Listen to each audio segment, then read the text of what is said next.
You have your troubles scattered, then dump the bosses off your back. Hello, comrades. It's Red Scare TV, and as always, Red Salute.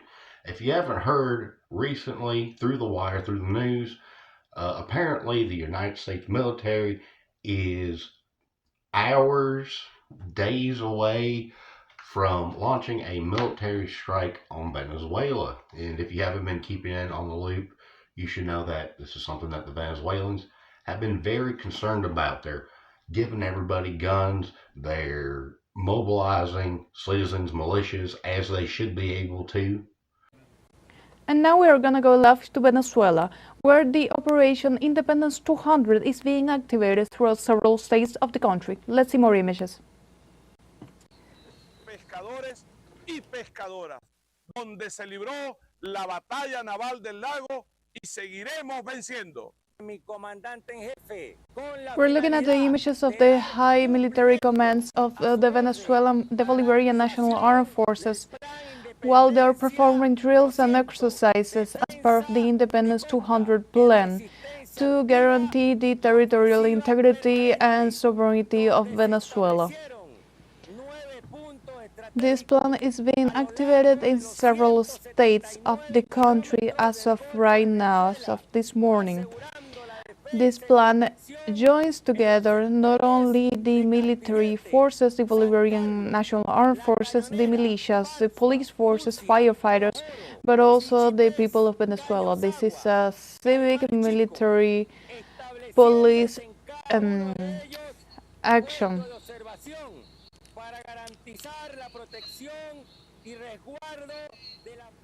We just saw images of the activation of Independence 200 plan. The United States has been erroneously targeting Venezuelan speedboats, fishing boats, saying that they're narco boats. I just want to be very clear about this. Venezuela has more oil reserves than the Arab nation state of Qatar does. That's all this is about. This has nothing to do with narco-terrorism. This is all a rehash of Panama in the 80s. That's all it is. It's a rehash of Panama in the 80s, and it's a rehash of the Iraq War. And we don't need to get into another war zone in the middle of the fucking jungle where we're going to be dependent, because that's all imperialism does, is it breeds a dependency. Because, for example, Japan, probably the only first world neo-colony, it's still occupied. We have to generate economic income in order to be able to send material and troops over there to combat we don't fucking know anymore. And, Iraq, we have to send people over to Iraq. We are in a 20-year bloody stalemate in Afghanistan, probably one of, I think, the longest war in this country's history. And it was a complete failure. We didn't obtain any objectives. We didn't defeat the terrorists or whatever. Matter of fact, as soon as we left, the opioid epidemic suddenly somehow got better. So, no, hands off Venezuela. Hands off Venezuela. We don't need to be more dependent on other countries. The United States, America has more than enough resources as it is. The issue here is that the bourgeoisie, the capitalists, want it all. They want a monopoly on all markets, because there's an issue in which how much oil you can get productive. Economists are very afraid that there's going to be a plateau in oil production. And who has a lot of oil? The Venezuelans. They have, like I said, they have more oil reserves than Qatar, except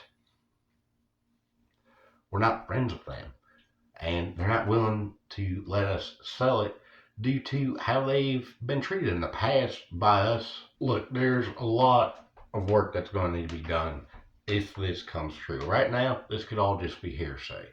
You know, I hope it is, but something in me tells me that, you know, unlike Iran, which has, you know, a very much more powerful ally of Russia to the north, Venezuela is much more isolated, with the only possible help they could get from it is Cuba. I'm going to end this with reading from Lenin's Imperialism, but we're going to have a long, very long fight as communists ahead of us here in the Imperial Core, trying to oppose this war. I mean, yeah.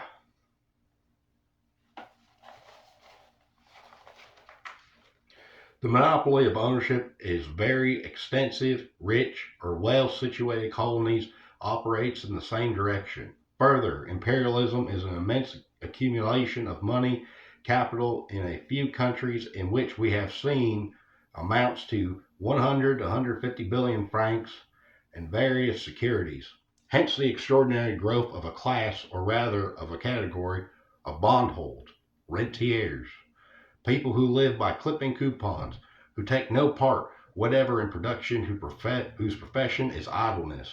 The export of capital, one of the most essential economic bases of imperialism, is still more completely isolates the renters, the bondholders, from production and sets the seal of parasitism on the whole country that lives by the exploitation of the labor of several overseas countries and colonies. Essentially what Lenin is saying is that what we have experienced before with imperialism living in this country is that it causes these long drawn out wars where we're stuck in this fight with these enemies that we can't defeat, with maybe the exception being Panama and Iraq in the last, I don't know, half century maybe.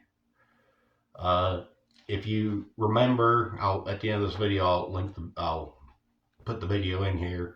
But if you remember, at one point we originally had plans to completely topple the Middle East. Those plans fell over. They're not working out, especially with Iran holding it down in their own backyard. So it seems like foreign policy has really shifted. It seems like we may get into another war. And if you are a disciplined and professional revolutionary, do not be a social chauvinist, do not be, taking sides of the imperialist power. Stand with Venezuela and stand against the war. Hell no, I won't go. This is Red Scare TV, and as always, Red Salute. About 10 days after 9/11, I went through the Pentagon and I saw Secretary Rumsfeld and Deputy Secretary Wolfowitz. I went downstairs just to say hello to some of the people on the Joint Staff who used to work for me, and one of the generals called me and he said, "Sir, you got to come in. You got to come in and talk to me a second." I said, "Well, you're too busy." He said, "No." He says, "We've made the decision. We're going to war with Iraq." This was on or about the 20th of September. I said, "We're going to war with Iraq. Why?" He said, "I don't know." He said, "I guess they don't know what else to do." So I said, "Well, did they find some information connecting Saddam to Al-Qaeda?" He said, No. He says, "There's nothing new that way. They've just made the decision to go to war with Iraq."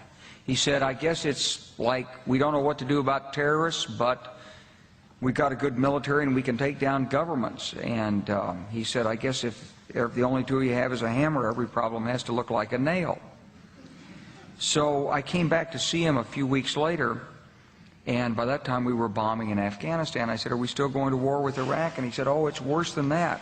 He said, he reached over on his desk, he picked up a piece of paper, and he said, I just got this down from upstairs," meaning the Secretary of Defense's office today, and he said, "This is a memo that describes how we're going to take out 7 countries in 5 years, starting with Iraq and then Syria, Lebanon, Libya, Somalia, Sudan, and finishing off Iran." The truth is about the Middle East is, had there been no oil there, it would be like Africa.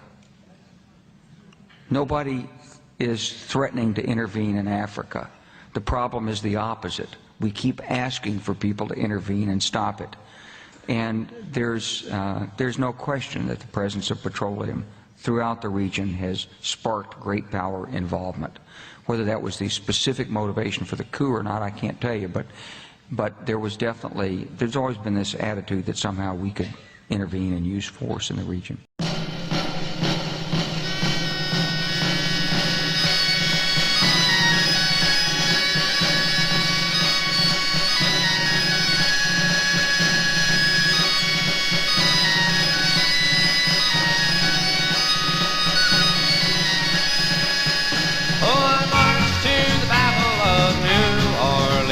At the end of the early British War, a young land started growing, the young blood started flowing, but I ain't marching anymore. For I killed a share of engines in 1,000 different fights. I was there at the Little Big War. I saw many men lying, I saw many more dying, but I ain't marching anymore. It's always the old to lead us to the war, always the young to fall. Now look at all we've won with the saber and the gun. Tell me, is it worth it all? For I stole California from the Mexican land, fought in the bloody Civil War. Yes, I even killed my brothers and so many others, but I ain't marching anymore. For I marched to the battles of the German trench in a war that was bound to end all wars. Oh, I must have killed 1,000,000 men and now they want me back again, but I ain't marching anymore.